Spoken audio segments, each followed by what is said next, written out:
the political hurdles facing gun control and immigration legislation. It is Utah Republican Congressman Jason Chaffetz, a member of the House Judiciary Committee. Congressman, thanks for joining us. Kelly and I were just talking about the hurdles that still exist here on guns, on immigration. I want to talk to you. Let's start on guns because that's the action, a lot of it on the Senate side. The Toomey Manchin amendment on expanding background checks, though not to individual private sales. Is that something that you and your Republican House colleagues could be supportive of if it makes its way to the House? Well, it's being offered as an amendment, and as you do it as an amendment, then you worry about what the end product is going to look like. So, absolutely, I don't shy away from having the discussion. I think the discussion of the intersection between mental health problems and those that are able to access guns. But let's remember that this wouldn't necessarily have solved the tragedies that we had in Colorado and Connecticut and others. So I'm open to the discussion. I'm all ears, but I also want to protect their Second Amendment rights.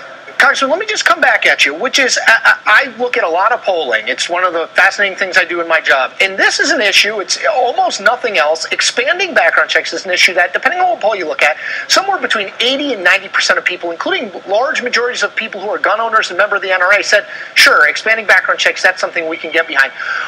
Explain to me why it is an issue that is not something that Republicans and some Democrats are willing to say, yes, we're behind this, let's do it. The public wants it, it's the right thing to do.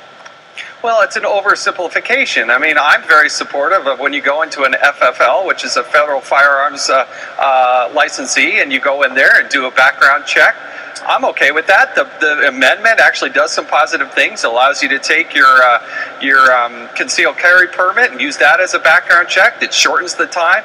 But you wonder what is the government going to do with all this information? And there are a lot of us that are worried that one of the goals of the government is to create a master database of those that are carrying or have guns. And in this country, that's not part of our history. It's not where we should be going.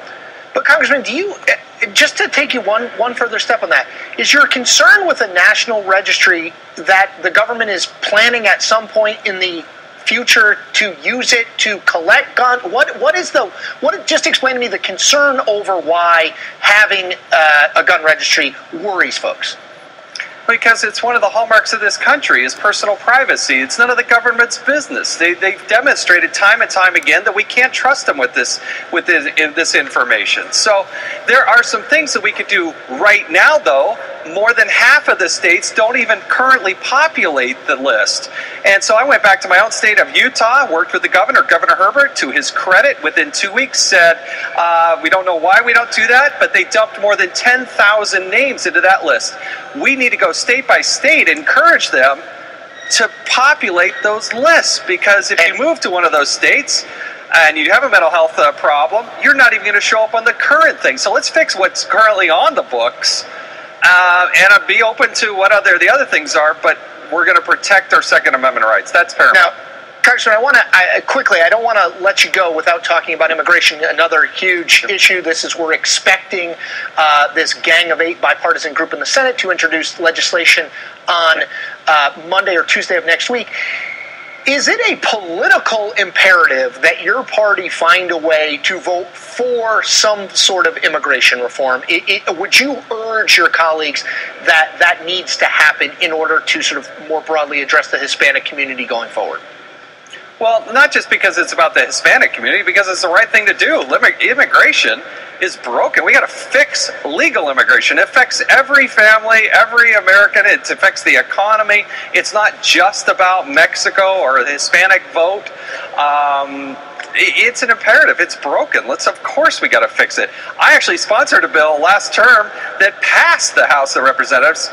We as Republicans have been doing a terrible job talking about it because it fixed the high-skilled immigrants issue.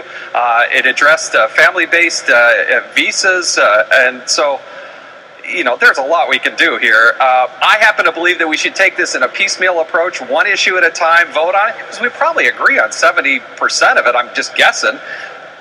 I worry that a comprehensive bill will fall under its own weight and that we've made no progress. But I do applaud the senators who are willing to take this on. I think it is an issue we have to deal with.